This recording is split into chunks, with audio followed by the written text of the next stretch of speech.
ইসা মাতিলে মানুষের কাছ থাকিয়া রহমতর ফরিস্তা চলিয়া যায়। কয়েকটা কারণে মানুষের কাছ থাকি দুরহমতর ফরিস্তা দূরে চলিয়া যায়। এর মধ্যে একটা কারণ হইল মিথ্যা কথা হইলে, আর 2 নম্বর কারণ হইল যে ঘরের মধ্যে, যে বাড়ির মধ্যে মানুষে কুকুর ভালে, এই বাড়ির থাকিয়া রহমতর ফরিস্তা চলিয়া যায়।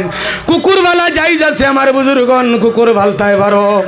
দেখো যদি আমার জান যাওয়ার ভয় আছে, দেখো যদি আমার মাল যাওয়ার ভয় আছে, দেখো যদি আমার কিডন্যাপ করার ভয় আছে, দেখো যদি আমার অপহরণ করার ভয় আছে, তাহলে তুমি কুকুর ভালো, কিন্তু তোমার কুকুরটা কিন্তু শিকারী কুকুর হইতে লাগবে।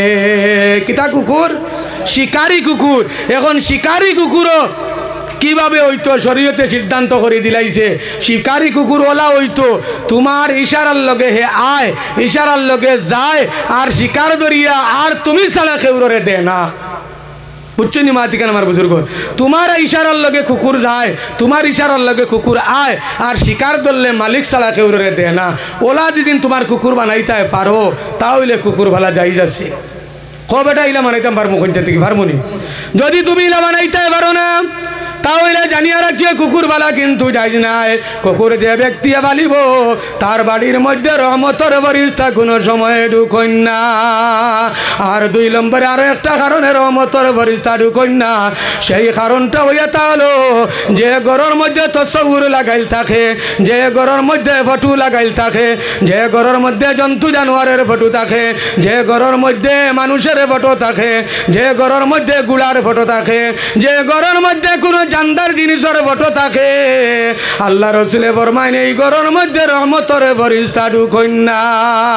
আমরার বাড়িন তো আসে না নিতা, আজ থাকি এগুলো আমরা সিরিয়া ফেলাই মুনি। মানুষের ফটো, জন্তু জানোয়ারের ফটো, দুম্বার ফটো, বুরাকের ফটো তা আসে না নিবেদান। এমনকি আমরা প্রায় জায়গা দেখছি আমরা মকামামুর ফটো পর্যন্ত আসছে। যদি অলিউল্লাহ গণের ফটো রাখা যদি যাই জৈত করো, তে আজকে নবী অকলর ফটো সাহাবাই কেরাম অকলে রাখলা অনে, ঠিক না? ওটি যাই দেখি অলি অকল থাকি নবীর থাকি অলি বড় হয়ে গেছিল, তে নবী অকলর ফটো সাহাবাই কেরামরে রাখতে পারেন না নি? পারুন। ফটো রাখা যাইজ নাই, গতিকে নবী অকলর ফটো সাহাবাই কেরাম অকলে রাখছেন না। কিন্তু এখন আমরা সমাজে দেখা যায় অলি অকলর ফটো প্রত্যেকের করে করে আছে না নি? এখানে দেখছি মহামামুর ফটোরে গড়ত থইয়া আর এখানে মালা লাগাইয়া ডেইলি আগরবাতিও জ্বালাই দেন। হুকন আউজুবিল্লাহ মিন জালিক। মহামামু হকানি অলি কান মানি 100 বার মানি, কিন্তু টাইম হইয়া গেছেন নি আমার ফটো করে করে লাগাইও হইয়া গেছেন নি। জানিয়ে রাখি আমার বুজুর্গন, মহামাবুখানে যে কোনো অলির ফটো, যে কোনো মানুষের ফটো, যে কোনো জন্তু জানোয়ারের ফটো যদি তুমি ঘরের মধ্যে রাখো, রহমতর ফরিস্তা ঢুকইন না। আর যারা ফটো রাখছো, যারা ফটো আঁকিছো, কাল কিয়ামতের দিন আল্লাহ কইবা, ও বন্দা তুমি মানুষের ফটো আঁকিছো, মানুষের ভিতরে জান দেও। তুমি গরুর ফটো আঁকিছো, গরুর ভিতরে জান দেও। তুমি বকরির ফটো আঁকিছো, বকরির ভিতরে জান দেও। তুমি মূর্খর ফটো আঁকিছো, মূর্খর ভিতরে জান দেও। তুমি জানদার বস্তুর বাকির ফটো আঁকিছো, তুমি এর ভিতরে কাল কিয়ামতের দিন জান দিতে লাগবো। পারবাইনি? একটা বিবরার দান কেউ দিতে পারবো নি? মাছির মতো একটা ডানাস দুনিয়ার কোনো মানুষে বানাইতে পারবো নি? তাহলে আমরা যে এত অপব্যবহার করি, আর আল্লাহ রসুলে কইছেন তসৌর রাখা, ফটো রাখা ঘরের মধ্যে যাইজ নাই। আমরা রাখতে রাখতে মালা পর্যন্ত ভরাই আর হোক না, আউযুবিল্লাহ মিন জালিক। তো হযরত আলী ফরমান, হে যুবক তুমি 3 নম্বরে কাজ করিও কি? বলে মিথ্যা কথা কোনো সময় কইও না। যদি মিথ্যা কথা কও, তাহলে তুমি দুনিয়া আখিরাতের জীবনটা তোমার বেইজ্জতির জীবন হয়ে যাবে। দুনিয়া আখিরাতের মধ্যে যদি তুমি ইজ্জত লাভ করতে চাও, তাহলে সর্বপ্রথমে মা বাবার খেদমত করিও। আর 2 নম্বরে কি করিও? প্রতিবেশীর হকটারে তুমি আদায় করিও। আর 3 নম্বরে মিথ্যা কথাটা তুমি ছাড়ি দিও। আরো একটা কথা রয়েছে হেরে দিয়া, 3টা কারণে রহমতর ফরিস্তা করে ঢুকই না। একটা কুকুরের কারণে, আর 2 নম্বরে ফটোর কারণে, আর 3 নম্বরে যে করে মানুষ নাপাক থাকয়। গোসল ভর হয়ে গেছে, সঙ্গে সঙ্গে তুমি গোসল করি লাইও। যদি দেখা যায় কোনো কারণবশত গোসল করতে পারছো না, তাহলে তুমি কি করিও? অজু করিও, তৈয়ম করিও। তৈয়ম করিয়া তুমি জমিনের মধ্যে থাকিও, অজু করিয়া তুমি থাকিও। আর সম্ভব যতটুকু চেষ্টা তুমি তাড়াতাড়ি গোসলটা করিয়া নিও। আমাদের মা বইন হল আসন, আমাদের বাপ ভাই হলিলা আসন, ফরজ গোসল লইয়া দিন সমস্ত দিন কাম কাজ করন, ঠিক না নি? দিন 12টা পর্যন্ত যে মানুষ ফরজ গোসল লইয়া বাড়ির মধ্যে থাকবো, আল্লাহ রসুলে ফরমান এই ঘর থাকি আল্লাহ বরকত উঠাই দে, এই ঘর থাকি আল্লাহ রহমতর ফেরেশতা দূরে সরাই দে, এই ঘর থাকি আল্লাহ মাগফিরতর দরজা বন্ধ করে দে, এই ঘরের লাগি আল্লাহ রহমতর দরজা বন্ধ করে দে। নাউজুবিল্লাহ।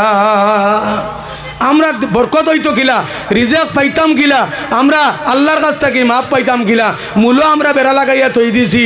আস্তা দিন ফরজ গোসল তো নাই, পেশাব করিয়া পানি পর্যন্ত লো নাই।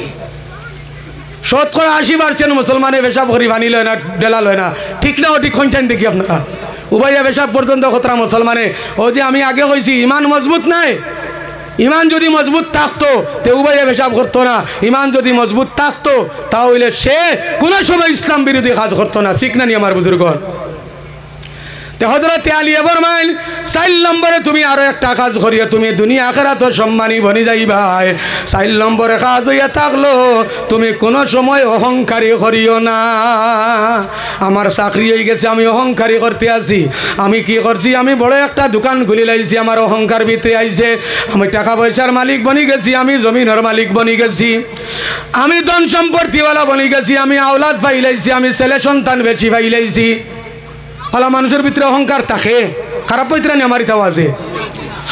মানুষের ভিতরে যদি অহংকারী থাকে তাহলে হযরত আলী ফরমান দুনিয়া আখিরাতের জীবন তোমার বেইজ্জতির জীবন হয়ে যাইবে।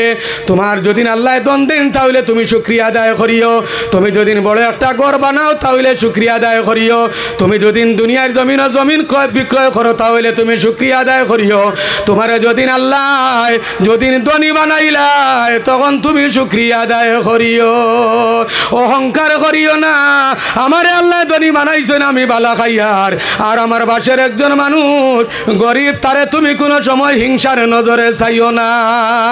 যদি হিংসার নজরে চাও আর তোমার অন্তরের মধ্যে যদি বড়ত্বা লইয়াও, তোমার অন্তরের মধ্যে যদি অহংকার সৃষ্টি করিলাও, তাহলে হযরত আলী ফরমান তোমার জীবন দুনিয়াতেও বরবাদ, আখিরাতেও বরবাদ। এই আমল লইয়া তুমি আল্লাহর দরবার থাকি ছুটিতে পারবে না। 5 নম্বরে হযরত আলী ফরমান হে যুবক তুমি আর একটা কাজ করিও, জিনা করাটা ছাড়ি দিও। আমরার সমাজও জিনাটা একটু বেশি, ঠিক না আমার বুজুর্গণ? যুবক হওয়ার পরে মনে করে আমারে আল্লাহ শক্তি দিছেন, এই শক্তি মনে করে আল্লাহ আর কোনোদিন আমার কাছ থেকে নিতা নাই।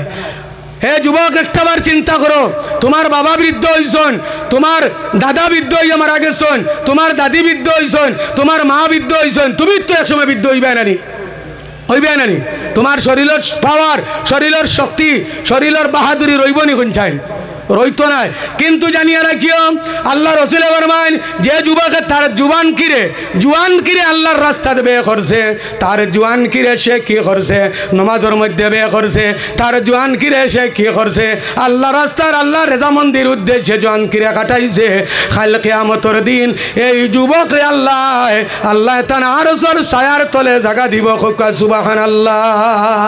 আর যে যুবকে তার জুয়ান কি ভাইয়া জিনা করছে, যে যুবকে তার জোয়ান কি ভাইয়া মা বাবার নাফরমানি করছে, যে যুবকে তার জোয়ান কি ভাইয়া জুয়া খেলাইছে, যে যুবকে জোয়ান কি ভাইয়া জমিনে বড়ত্বা দেখাইছে, গুনার কর্ম করছে, ইসলামিক কালচার নষ্ট করছে, জানিয়ে রাখিয়ে তোমার শরীরের উপর দুজখরা গুণ ওয়াজিব হয়ে গেছে। হক্কা নাউযু বিল্লাহি মিন যালিক। তে হযরত আলী ফরমান হে যুবক তুমি জিনা করাটা ছাড়ি দিও, দেখবা তুমি দুনিয়া আখিরাতের জিন্দেগি তোমার সুন্দর হয়ে গেছে, ইজ্জতর জীবন হয়ে গেছে। হক্কা সুবহানাল্লাহ। তে আমি মাত্র মধ্যে আসলাম আমার বুজুর্গণ, হযরতে আব্দুল উজ্জা রাদিয়াল্লাহু তাআলা আনহু যেই সময় ইসলাম গ্রহণ করিলাইলা, চাচা জানে কইলা ও বাতুজা তুমি যখন মুসলমান হয়ে গেছো আমার কাছ থেকে তুমি সম্পত্তি আর ভাইতাই নাই বলে, ঠিক আছে আমি সম্পত্তি ছাড়িতে রাজি আছি, ইমান ছাড়িতে রাজি নাই। হক্কা সুবহানাল্লাহ। যেই সময় আব্দুল্লাহ আব্দুল উজ্জা যেই সময় চাষা জানোর কাছ থাকি চলিয়া যাইত্রা বিমুখ হইয়া, তখন চাচায় কইলা, ও বাতুজা, তোমার শরীরের যে কাপড় আছে এই কাপড়টা আমার দেওয়া কাপড়টা তুমি খুলিয়া দিয়া যাও। চিন্তা করেন আমার বুজুর্গণ, চাচায় কইলা তুমি মুসলমান হয়ে গেছো আর আমার কাপড় হবো তোমার শরীরে থাকতো নি, কাপড়কে দিয়া যাও। হযরতে আব্দুল উজ্জা বলেন, চাচা জান আমি সম্পত্তি দিলাইছি আর তোমার কাপড় আমার শরীরের মধ্যে আছে, তোমার কাপড়টা আমি খুলিয়া দিতেও রাজি আছি। হযরতে আব্দুল উজ্জা রাদিয়াল্লাহু তাআলা আনহু কি করছেন, শরীরের কাপড়টারে খুলিয়া উলঙ্গ হইয়া, হযরতে আব্দুল উজ্জা উলঙ্গ হইয়া শরীরের কাপড় খুলিয়া দিলাইছেন ঈমানের কারণে। সুবহানাল্লাহ। তাই বাড়ির মধ্যে দৌড় মারছেন উলঙ্গ হইয়া, ঘরের মধ্যে গিয়া বাবা নাই এবং তার মা নাই, ঘরের মধ্যে হাতল মা ছিল, হাতল মা দেখিয়া কইলা, ও ছেলে তোমার এই অবস্থা কেন? বলে, মা গো আমি ইসলাম ধর্ম গ্রহণ করি লাইছি, আমার চাচাই আমার সম্পত্তি থাকি মহরুম করি লাইছেন, আমার কইছেন কোনো সম্পত্তি দিতা নাই। আমি যেই সময় চলি আইয়ার তখন আমার চাচাই কইলা, ও বাতুজা তোমার শরীরের মধ্যে আমার দেওয়া কাপড় তুমি আমার কাপড়টারে খুলিয়া দেও। মা গো আমি কাপড় খুলিয়া দিয়া আইছি কিন্তু ঈমান ছাড়িতে আমি রাজি নাই। সুবহানাল্লাহ। মার কাছে গিয়া কইলা, মা গো ঘরে যদি কোনো কাপড় থাকে তাহলে আমার এক টুকরা কাপড় দেও, আমি সেই কাপড়টা দিয়ে আমার আব্রু ঘুরিয়া লজ্জাস্থান ঘুরিয়া আমি মুহাম্মদুর রাসূলুল্লাহর খেদমতে যাইতে চাই। তখন তার হাতন মা ঘরের মধ্যে গেছেন, যাওয়ার পরে দেখছেন ঘরের মধ্যে কোনো কাপড় নাই। বারুইয়া কইলা, ও জাদুমণি তোমার ছোট দইয়া তোমার বাবা মারা গেছেন আর আমি এখন ওলা কষ্টের মধ্যে আছি, একটা কাপড় আমার বরণের মধ্যে 2 নম্বর কোনো কাপড় নাই। আরে আমার বুজুর্গন সাহাবাই কেরাম হলে কত কষ্টের জীবন কাটাইছেন, অনেক সাহাবাই কেরাম আছেন একটা লুঙ্গি ছাড়া 2 নম্বর কোনো লুঙ্গি ছিল না, অনেক সাহাবাই কেরাম আছেন একটা শার্ট ছাড়া একটা পাঞ্জাবি ছাড়া 2 নম্বর কোনো পাঞ্জাবি ছিল না। আমরা রে আল্লাহ ওলা ওলা কাপড় আল্লাহ আমরা রে দান করছে।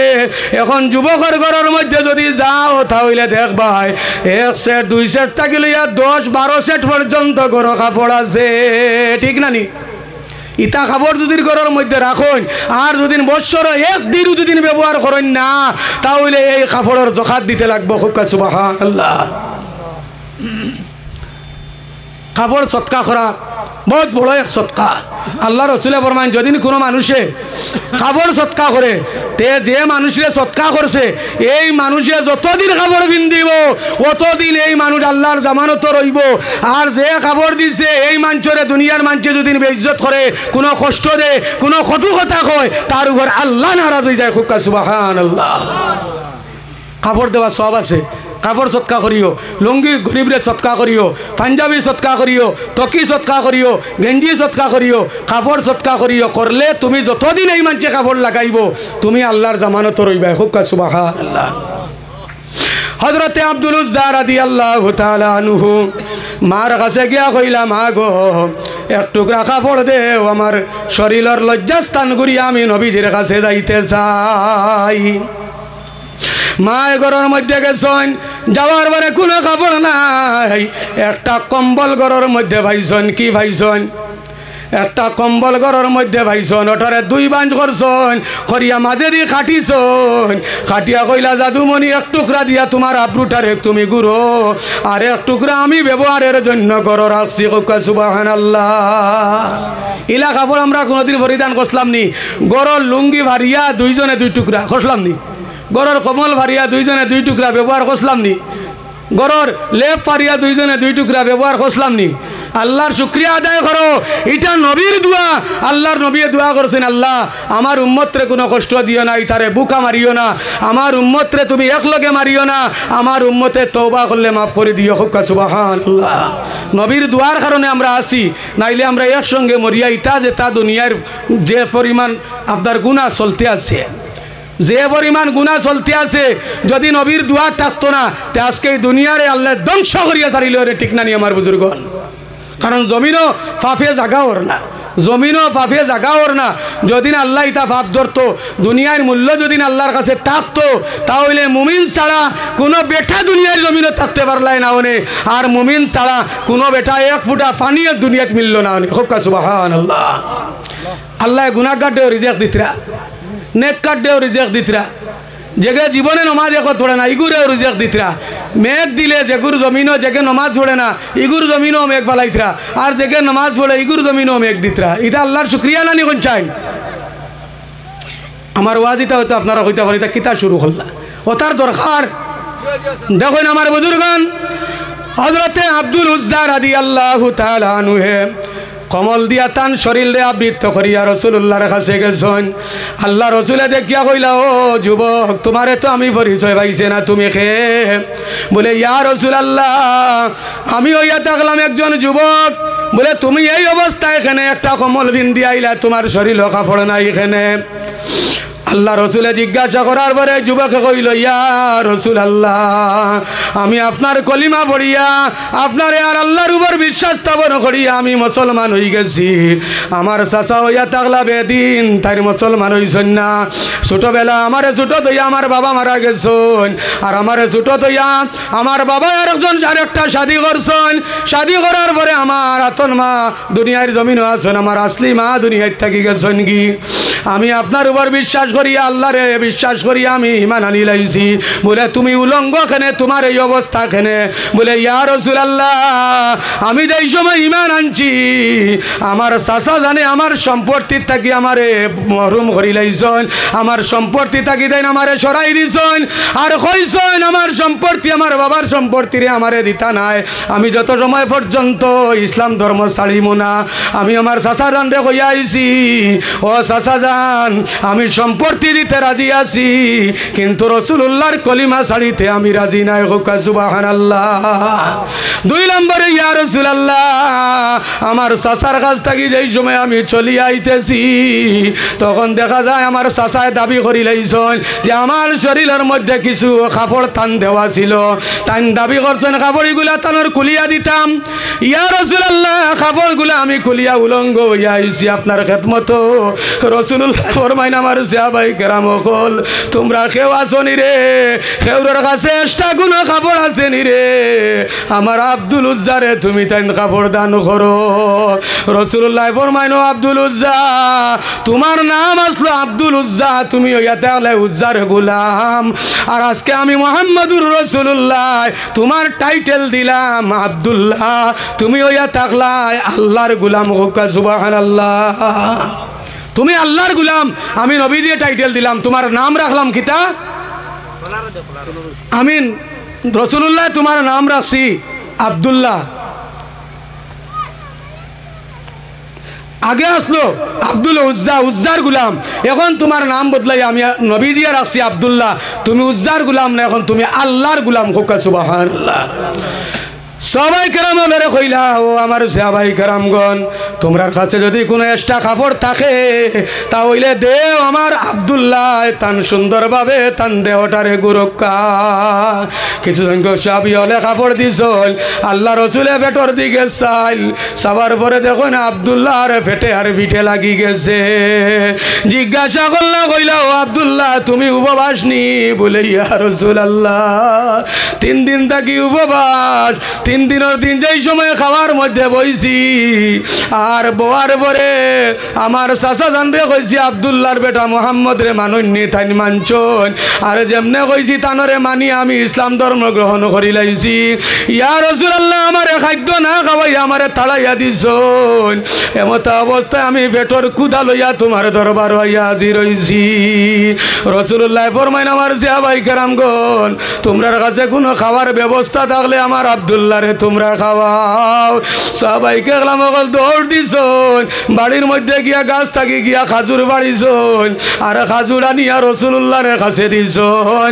আল্লাহ রসুলে তার হাত মুবারক দিয়া আব্দুল্লাহর হাতের মধ্যে দিয়া কইন, আব্দুল্লাহ আব্দুল্লাহ তুমি সাহাবায়ে কেরামগুলোর দেওয়া খাজুর খাইয়া তুমি পেটের ক্ষুধা নিবারণ করো।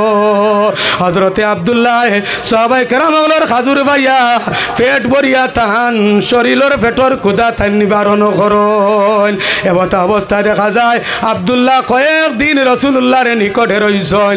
রোয়ার পরে রইতে রইতে রাসূলুল্লাহর কাছে থাকতে থাকতে হযরতে আব্দুল্লাহ রাদিয়াল্লাহু তাআলা আনহু কুরআন শরীফ শিক্ষা করিলাইছেন। হোক সুবহানাল্লাহ। দুরূদ শরীফ পড়ো। আল্লাহুম্মা দিলাম ওয়ালা আলি সাইয়্যিদিনা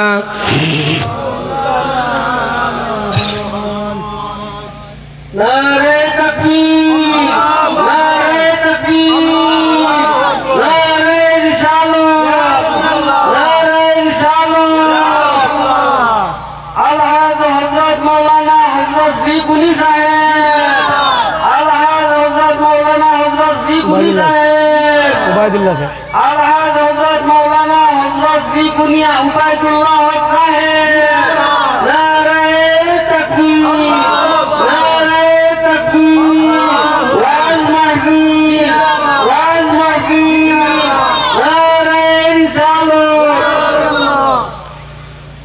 মাশাআল্লাহ, আলহামদুলিল্লাহ। আমরা শ্রীকুনাথ সাহেব কিবলা মজলিসে তশরিফ লিয়ে আইসেন। আপনারা যারা দাওয়াত করছেন, আস্তে আস্তে আমরা দাওয়াতি মেহমান আমরা আজকে ওয়াজও হাজিরি দিতেছেন। সাহেব কিবলা উপস্থিত হয়ে গেছেন। এটাও এতে আলাদা জলসার মকফিলতর একটা ইশারা, ঠিক না নি আমার বুজুর্গন? আজকে এই বুজুর্গানে দিন অকলর খাতিরে আমরা আজকের এই ওয়াজ মকফিল আল্লাহ কবুল করুক। হক আল্লাহুম্মা আমিন। দুরূদ শরীফ পড়ো। আল্লাহুম্মা আরাম থাকে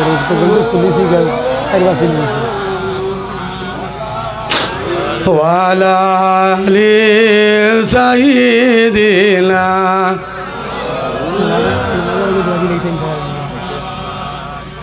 আল্লাহুম্মা সাল্লি আলা মাওলানা মুহাম্মদ ওয়ালা আলি সাইয়্যিদিনা। যাই হোক আমার বুজুর্গন, আমি মাথার মধ্যে আসলাম হযরতে আব্দুল্লাহ রাদিয়াল্লাহু তাআলা আনহু দেখা যায় রাসূলুল্লাহর নিকটে রইতে রইতে কোরআন শরীফ শিক্ষা করে লিছেন। জুড়ে করি হোক সুবহানাল্লাহ। তান গলার কণ্ঠ বড় সুন্দর ছিল। আব্দুল্লাহ রাদিয়াল্লাহু তাআলা আনহুর গলার সুর বড় জবর সুন্দর ছিল। কোরআন শিক্ষা যেই সময় করিলাম সমস্ত রাত তান কোরআন শরীফ তিলাওয়াত করতাম। সাহাবায়ে কেরাম হলে তান বিরুদ্ধে আইয়া রাসূলুল্লাহর কাছে আইয়া নালিশ দিলাইলা।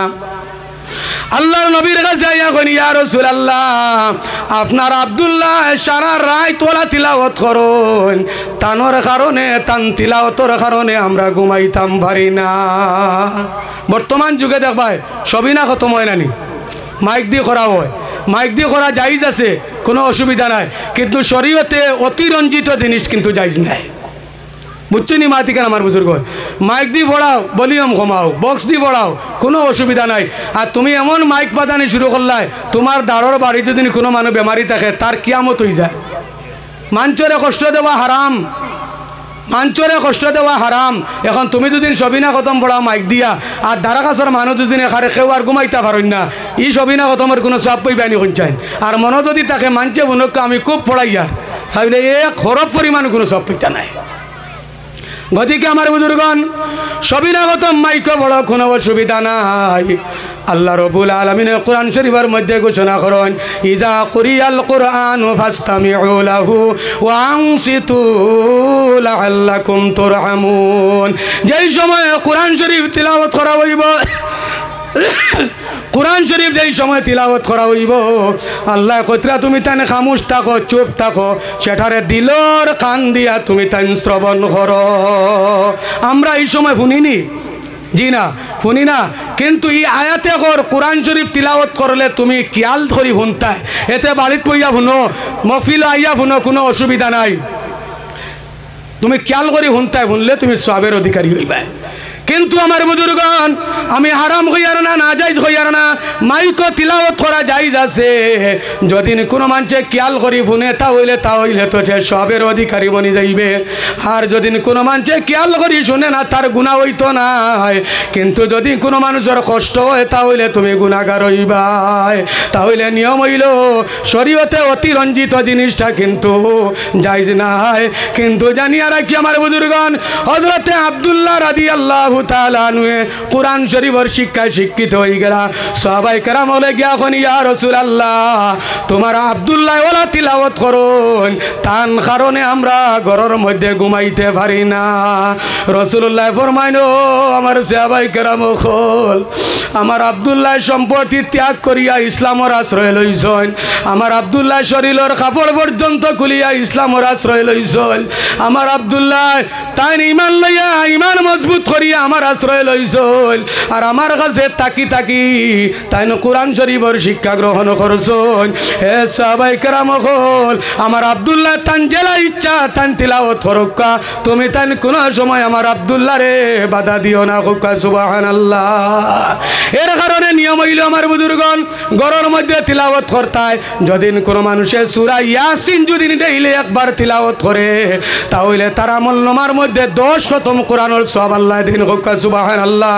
আর যদি কোনো মানুষে ডেইলি সূরা ইয়াসিন তিলাওয়াত করার অভ্যাস করিলায়, আল্লাহ রাসূলে ফরমান মৌতের সময় এই ব্যক্তির মৌতের কোনো কষ্ট হইতো না। হুকা সুবহানাল্লাহ। সক্রাতের আযাব তাকিয়া ইয়াসিন তিলাওয়াত করনেওয়ালা মানুষরে আল্লাহ মাফ করে দিলায়। হুকা সুবহানাল্লাহ। 2 নম্বরে মাগরিবের পরে যদি সূরা ওয়াকিয়া যদি কোনো মানুষে তিলাওয়াত করে, আল্লাহ রাসূলে ফরমান এই ঘর থেকে আল্লাহ কোনো সময় বরকত উঠাইয়া নিত না। হুকা সুবহানাল্লাহ। যদি কোনো মানুষে রহমান সূরা যদি তিলাওয়াত করে, সূরা রহমান হইয়া থাকলো আপনার কোরআন শরীফের অলংকার। হুকা সুবহানাল্লাহ। মা বোন হলে যেই সময় কাপড় লাগাইন অলংকার লাগাইন, কানের মধ্যে অলংকার লাগাইন, নাকের মধ্যে অলংকার লাগাইন, এরপরে আপনার সুন্দর কাপড় লাগাইন, যেই সময় ড্রেস করেন তখন সুন্দর লাগে। এইভাবে পুরুষ লোক যারা আছেন তারা যেই সময় কাপড় পরিধান করে, পাঞ্জাবি পরিধান করে, লুঙ্গি পরিধান করে, মাথার মধ্যে যেই সময় টুপি দে, তখন এই বন্দারে কি লাগে, বড় সুন্দর লাগে। এইভাবে রাসূলুল্লাহ ফরমান কোরআন শরীফের সৌন্দর্য, কোরআন শরীফের অলংকার হইয়া থাকলো সূরা রহমান। যদি কোনো মানুষে ডেইলি তিলাওয়াত করে, তাহলে কাল কিয়ামতের দিন আল্লাহ তারে মাগফিরতের অলংকার দিয়া আল্লাহ তারে সুন্দরভাবে কবর থেকে উঠাইব। হুকা সুবহানাল্লাহ।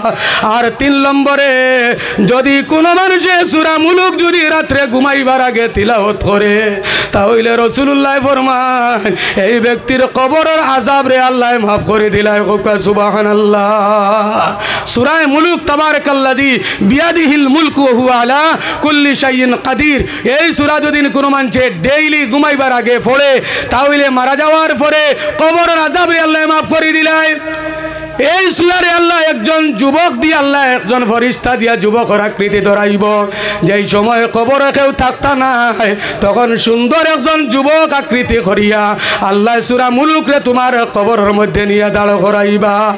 তুমি কইবা, ও বান্দা, আমি কবরের মধ্যে বড় বিপদের সম্মুখীন আছি, এই সময় তুমি খেয়ে আমার নিকটে আইছো।